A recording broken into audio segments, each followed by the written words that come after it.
Brian, this time around in the movie, and especially when we first catch up with him,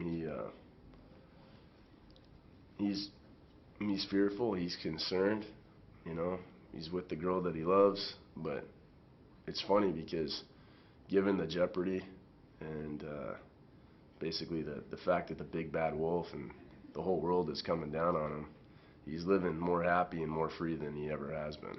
Because he's finally being honest with himself and living true to himself. So he's in a much better place than we've seen him before. Right. Why do you think, Paul, this franchise has proved so enduring? I mean, 10 years is a good effort, especially as the scene has sort of come and gone of modified cars. This has kept going. Yeah, I think that. I think definitely the market, the car, from the enthusiast standpoint, I think things have changed.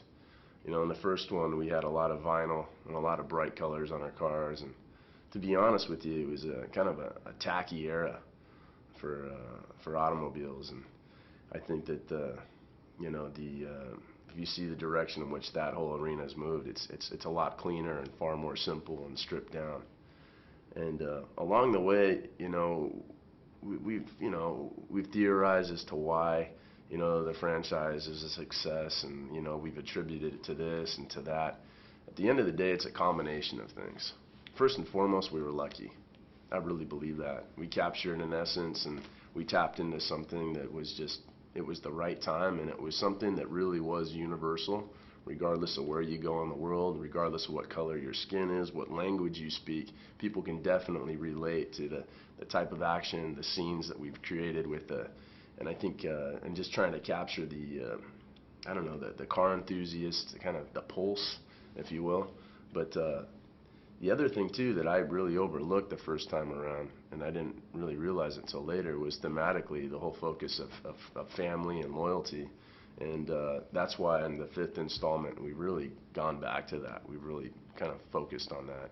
And with the backdrop of all the action and the big set pieces, it seems to be a winning combination. That's a great answer, thank you. Mm-hmm. You're a car nut, or a petrol head, as we would say in England, Mm-hmm. yourself, Paul. Has that always been the case, or is that a byproduct of... The whole car thing and that fascination, I really think is a genetic thing. My grandfather raced cars in the 1950s, especially 60s, and he was a mechanic, and he was a son of a bitch. I mean, the guy, he knew how to drive, and he had the first Ford Falcon. He had a 1963 Ford Falcon. He broke the 160-mile-an-hour barrier, which was really a feat at the time. My mother's always said it, my father's always said it. It's like, yeah, you've inherited his DNA, his gene. My dad has an appreciation for it, but when my father drives with me, like I've had him on the track with me a couple of times, he screams like a girl. He can't handle it. So it's funny how things can they can pass and they can skip, and when it comes to the whole DNA. But I feel like I got a little bit of both grandfathers, a little bit of my dad, and so as a result, my grandmother always said that I was 31 flavors, and I like that. Thanks. You trained in parkour, is that how you pronounce it? Yeah. Parkour, the wall jumping. Yeah. Can you tell me what turned you onto that? I think, parkour first caught my eye, I would say 8, 9 years ago. And my kid brother actually said, hey, look at these videos. And we're looking on the internet, and I don't know if it was YouTube or what it was, and I saw these guys doing these amazing things with just their body. There's no ball. There's no equipment necessary. You don't need teammates. All you need is yourself and, a big set of balls. And, that was really the only limit, with some of the stuff that the guys were doing. So, I'm an enthusiast.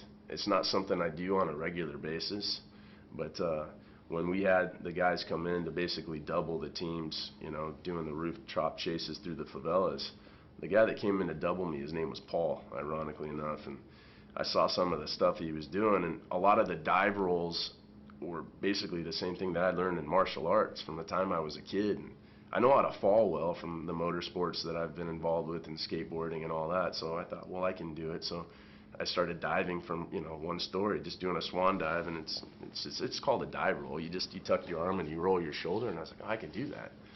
And I started working with Paul a little bit more, and the next thing I knew, I was doing bigger dives and bigger rollouts, and I was like, well, I want to do a backflip, and backflip turned into a front flip, and I was like, I could do this. So, you know, you only live one time, and, you know, I like trying to get in as much as I possibly can.